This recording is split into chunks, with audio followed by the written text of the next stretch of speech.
베드로서 1장 21절에도 예언은 언제든지 사람의 뜻으로 낸 것이 아니요 오직 성령의 감동하심을 받은 사람들이 하나님께 받아 말한 것임이라 말씀하고 있습니다. 자, 계시록은 반드시 속히 일어날 일들을 보이시려고 그렇게 말씀하죠. 그래서 계시록의 비중이 내가 본 것에 있는 것이 아니라 지금 있는 것에 있는 것이 아니라 장차 될 일, 앞으로 속히 일어날 일들을 미래적인 내용들을 말씀을 하고 있는 것입니다. 그래서 장차 될 일에 대한 비중이 크게 실려 있다. 그래서 4장부터 22장까지 내용도 더 많은 분량으로 기록이 된 것입니다. 자, 1장 2절의 말씀 보니까 요한은 하나님의 말씀과 예수 그리스도의 증거, 곧 자기가 본 것을 다 증언하였느니라 말씀을 하고 있습니다. 자, 요한은 계시의 전달자이죠. 자, 말씀을 전해야 되는 사람은 하나님의 말씀을 그대로 전하면 되는 것입니다. 내가 이것을 전했을 때 저 사람이 불안해하면 어떻게 하지? 저 사람이 심판의 메시지를 거절하면 어떡하지? 이런 생각을 할 필요가 없는 거예요. 주님의 종들은 하나님의 말씀을 그대로 선포하면 되는 것입니다. 예수님을 믿으면 구원받아 하나님의 자녀가 되겠지만 예수님을 믿지 않으면 그 죄가 사함을 받지 못해서 하나님의 심판을 받고 또 지옥의 심판을 받게 될 것에 대하여서 그대로 증거하면 되는 것이 주님의 제자들입니다.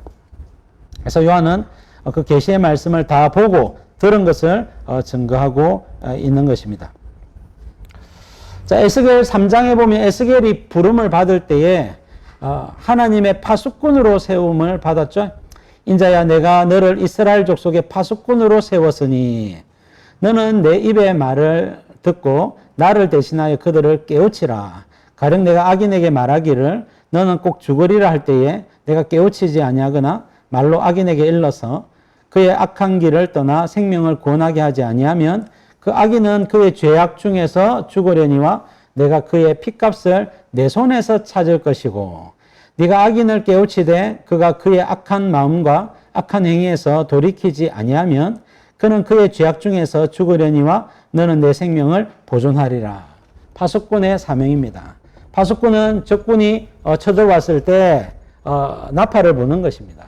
모든 백성들이 알게 하는 것입니다. 그래서 구원을 받도록 스스로 방비하도록 예비하는 것이죠. 선지자는 파수꾼의 사명을 가진 자요. 예수 그리스도의 제자들은 파수꾼의 사명을 가진 자입니다. 그래서 하나님의 말씀을 반드시 있는 그대로 증거해야 되는 것입니다. 자, 잘하고 있는지 모르겠습니다. 자, 3절 말씀 보겠습니다. 이 예언의 말씀을 읽는 자와 듣는 자와 그 가운데 기록한 것을 지키는 자는 복이 있나니 때가 가까움이라. 자, 어떤 사람이 복이 있느냐? 자, 계시의 말씀을 읽는 자와, 자, 읽는 자가 헬라어로는 정관사가 쓰였는데요. 자, 단수형으로 기록이 되어 있고요. 반면에 듣는 자와 지키는 자는 제가 처음 연구할 때는 자세히 살피지 않고 단수형으로 읽는 자, 듣는 자, 지키는 자가 같은 사람입니다. 이렇게 이야기했는데 읽는 자는 단수형으로 되어 있고 듣는 자와 지키는 자는 복수형으로 되어 있어요. 그러니까 읽는 자는 누구란 말입니까? 지도자란 말입니다. 지도자라는 이야기고 듣는 자와 지키는 자는 청중들을 이야기하는 거예요. 물론 지도자도 포함된 청중들을 이야기하는 것입니다. 이것은 초대교회의 어떤 시대적인 배경, 모든 성도들이 다 성경을 가질 수 없는 상황을 염두에 두고 이렇게 기록된 것으로 이해가 됩니다. 자, 계시의 말씀을 읽는 자 그리고 듣고 지키는 자가 복이 있다라고 말씀을 하고 있습니다. 지금 도미티안 황제의 박해, 환란, 고난 속에서 어떻게 하면 주의 말씀을 지키고 내 믿음을 끝까지 지킬 것인가? 그 지키는 자가 복이 있다. 많은 사람들이 우리가 복음 전도를 받거나 또 교회 와서 신앙생활을 하고 이렇게 합니다만은 끝까지 예수님을 믿는 사람은 생각보다 많지 않습니다. 많은 사람들이 교회를 오지만 또 많은 사람들이 교회를 빠져나가죠. 성경은 예수님을 믿으면 구원을 받는다라고 말씀을 하지만 거기에는 생략되어 있는 단어가 있습니다. 그것은 끝까지 믿으면 구원을 받는다는 거예요. 예수님을 믿고 중간에 또 예수님을 버리는 자들이 많이 있습니다. 예를 들어서 가룟 유다 같은 경우도 누가 보더라도 가룟 유다는 예수님의 제자입니다. 예수님을 따르는 자입니다. 그러나 그가 공생의 말미에 예수님을 배신을 했고 그가 스스로 자살함으로 회개의 기회를 얻지 못했고 그래서 주님은 그가 차라리 나지 아니하였더라면 제게 좋을 뻔하였느니라 이렇게 말씀을 했었죠. 디모데후서 4장에 보면 바울이 로마의 감옥에 갇혀서 이제 마지막 죽음을 앞두고 있을 때에 바울이 이야기하기를 데마는 이 세상을 사랑하여 데살로니가로 갔고 그렇게 언급을 합니다. 데마도 디모데나 티도와 마찬가지로 바울의 제자였거든요.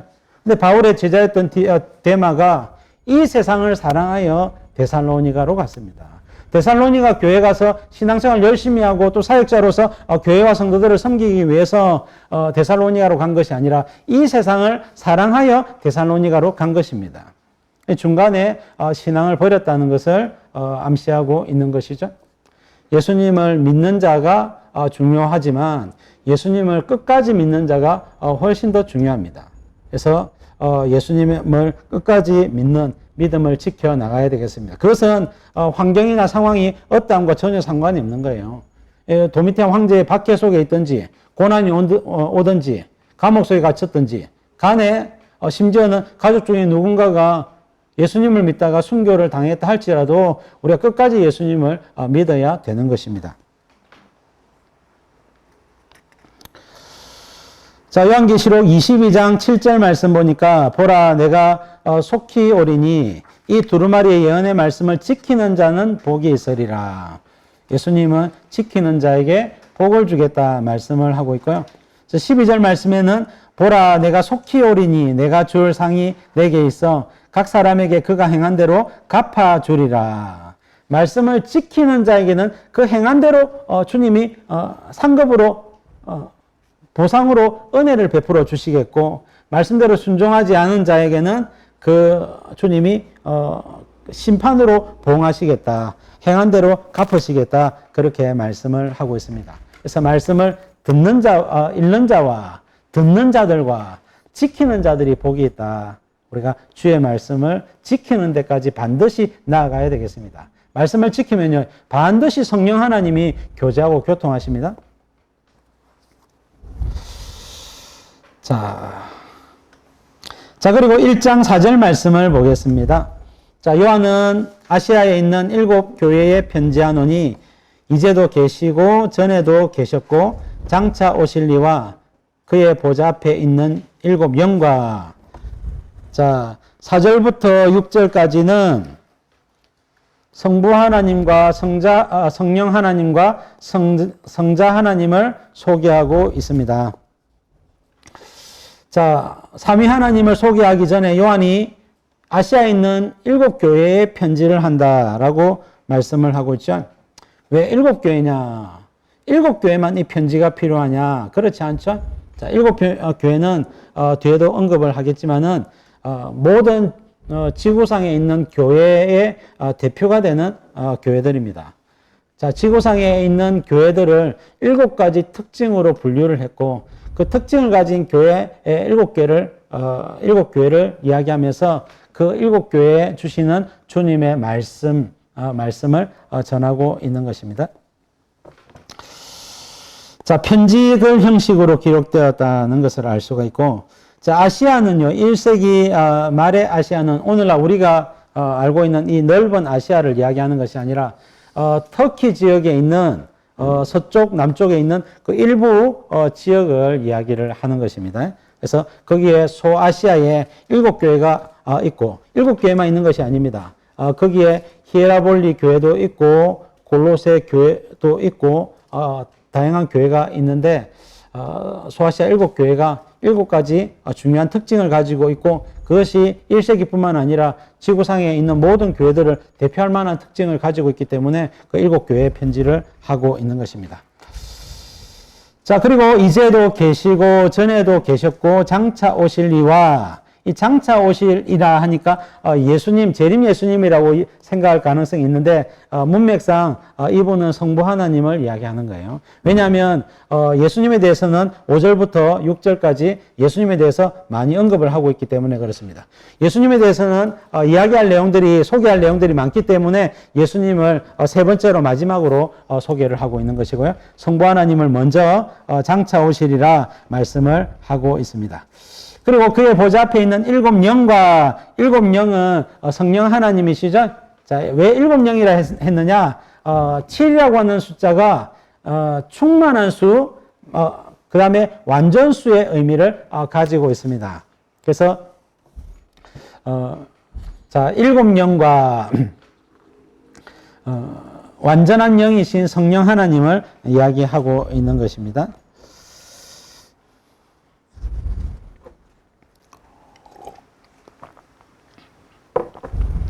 자, 그리고 5절 말씀, 또 충성된 증인으로 죽은 자들 가운데에서 먼저 나시고 땅의 임금들의 머리가 되신 예수 그리스도로 말미암아 은혜와 평강이 너희에게 있기를 원하노라.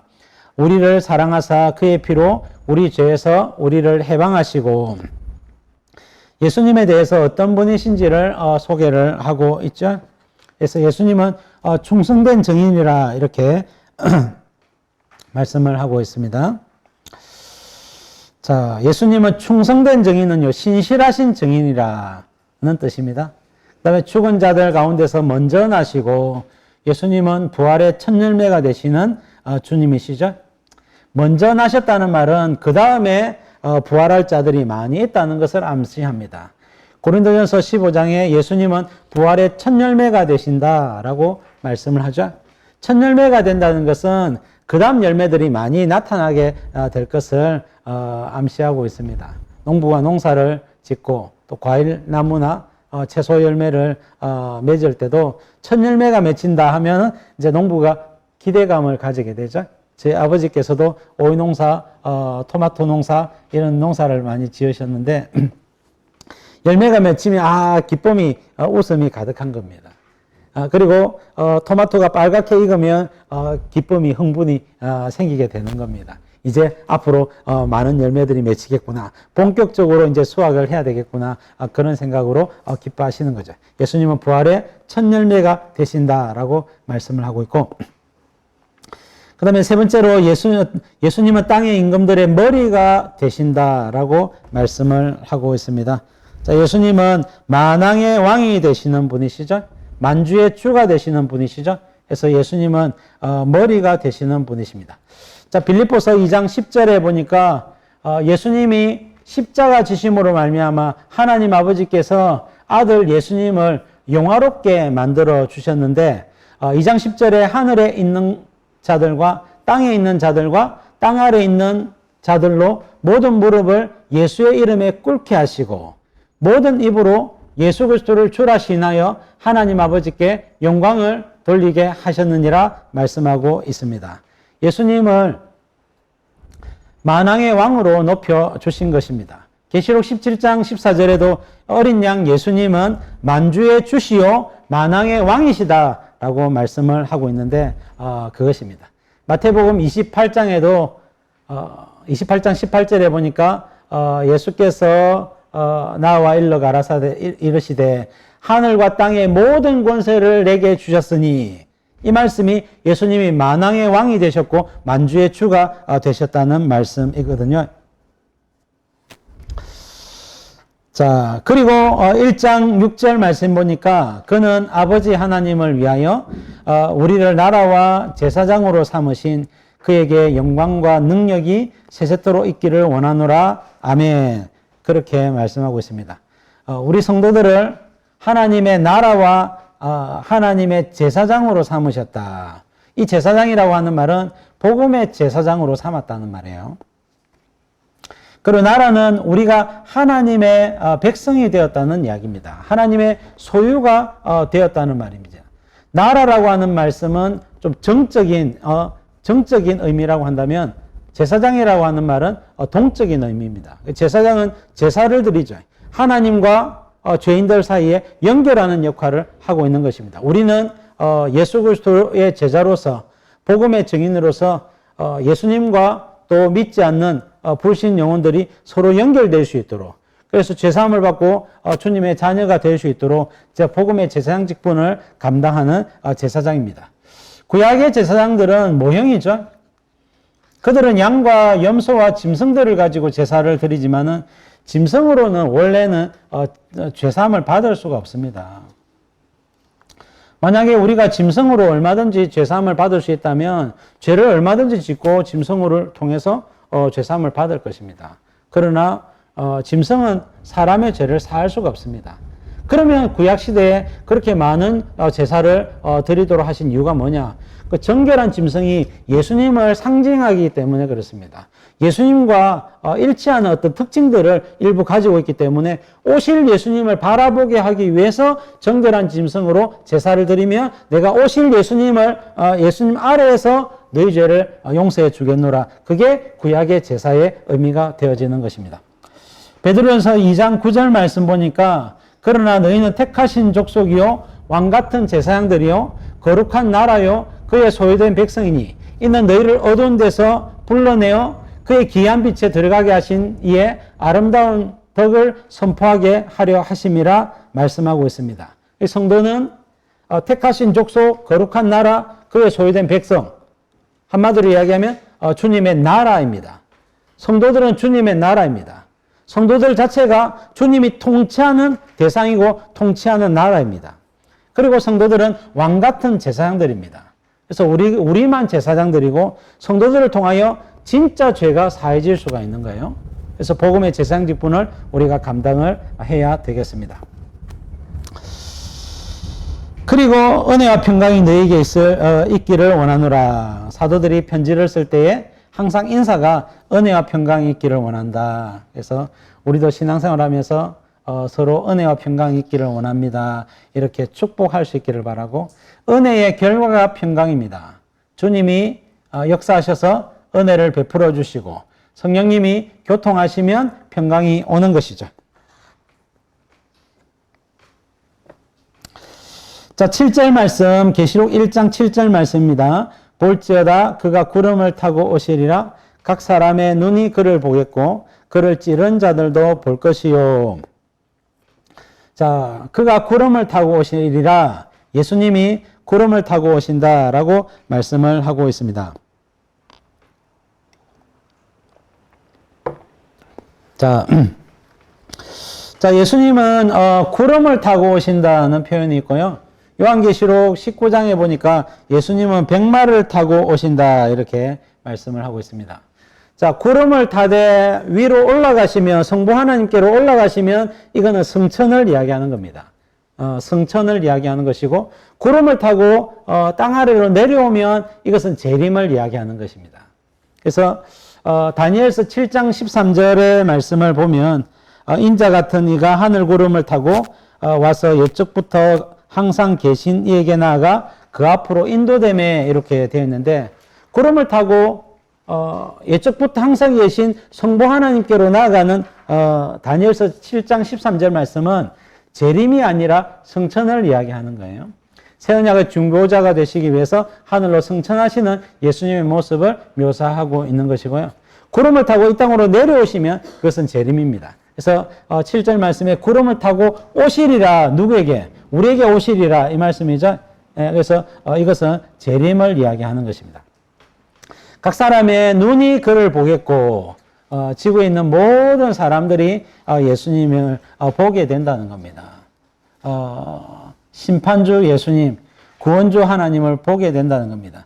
믿는 자들만 예수님을 볼 뿐만 아니라 믿지 않는 자들도 그들의 눈이 직접 주님을 볼 것이라 말씀을 하고 있습니다. 제가 기억하기로 마태복음 24장에 보면 예수님이 골방에 있다 하여도 믿지 말라. 재림 예수님은 골방에 있지 않다. 그리고 밖에 들에 있다 하여도 믿지 말라. 예수님은 그렇게 오는 것이 아니라 인자가 올 때는 번개가 동쪽에서부터 서쪽까지 번쩍했을 때 그처럼 모든 사람에게 공개적으로 드러나고 공개적으로 알려지는 모습으로 예수님이 오신다는 거예요. 그래서 초림 예수님은 조용히 오시지만 재림 예수님은 조용히 오시지 않습니다. 나팔 소리가 전 지구에 울려 퍼질 것이고 나팔 소리와 함께 예수님이 재림하신다. 데살로니가 전서 4장 16절 17절 말씀을 하고 있고요. 그래서 예수님은 재림하실 때는 모든 지구에 있는 모든 사람들이 다 예수님의 재림을 직접 알게 되고 보게 될 것이라고 이야기를 하는 것입니다. 그 중에서도 그를 찌른 자들도 볼 것이요. 이 찌른 자들은 예수님과 기독교를 박해했던 자들을 이야기합니다. 그래서 예수님이 재림하실 때에 기독교를 미워하고 증오하고 박해하는 그들도 재림하시는 예수님을 보게 될 것을 말씀을 하고 있는 것입니다. 자, 계시록 19장 11절에 재림하시는 예수님의 모습을 언급을 하고 있죠. 18장까지는 인때는 내용이라고 말씀을 드렸고 19장은 예수님의 재림을 이야기하는데 19장 11절부터 그 이하로 예수님의 재림을 언급을 하고 있습니다. 19장 1절부터 8절 9절까지는 찬양이 나오고 그 다음에 경배사건 이후에 19장 11절부터 재림 예수님의 모습을 묘사를 하고 있습니다. 자, 아마겟돈 전쟁의 모습이죠. 자, 요한복음 19장 34절 말씀 보니까 예수님이 십자가에 달려 죽으실 때에 그중 한 군인이 창으로 예수님의 옆구리를 찌르니 곧 피와 물이 나오더라 말씀을 하고 있는데요. 37절 말씀 또 다른 성경에 그들이 그 찌른 자를 보리라 하였느니라 라고 이야기하면서 스가랴서 말씀을 언급하고 있는데요. 스가랴 12장 10절 말씀 보면 내가 다윗의 집과 예루살렘 주민에게 은총과 강구하는 심령을 부어주리니 그들이 그 찌른 바 그를 바라보고 그를 위하여 애통하기를 독자를 위하여 애통하듯 하며 그를 위하여 통곡하기를 장자를 위하여 통곡하듯 하리로다. 스가랴서 말씀 같은 경우도 스가랴서 9장 이하에 예수님이 나귀 새끼를 타고 육신으로 성육신하셔서 이 땅에 공생애를 사실 것을 언급을 하고 있고 예수님이 오시고 난 다음에 이스라엘 민족이 주님이 유다를 에브라임을 활과 화살로 삼아서 복음의 화살을 쏘실 것에 대한 언급을 하고 있습니다. 자, 12장에 예수님이 마지막 때에 이스라엘의 회복에 대한 언급입니다.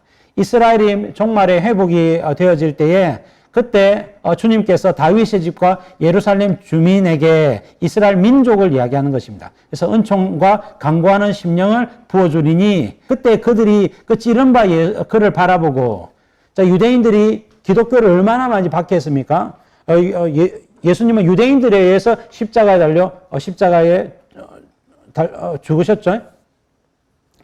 그래서 마지막 때 종말 때에 이스라엘이 회복되면서 통곡하면서 예수님을 믿게 됩니다.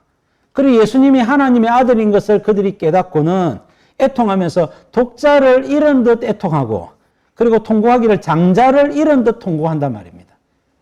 그래서 우리가 왜 하나님의 아들 예수님을 미워하고 예수님을 십자가에 못 박아 죽였던고 하면서 그들이 회개하면서 애통하면서 통곡하면서 그들이 예수님을 믿게 될 것을 말씀을 하고 있는 본문입니다.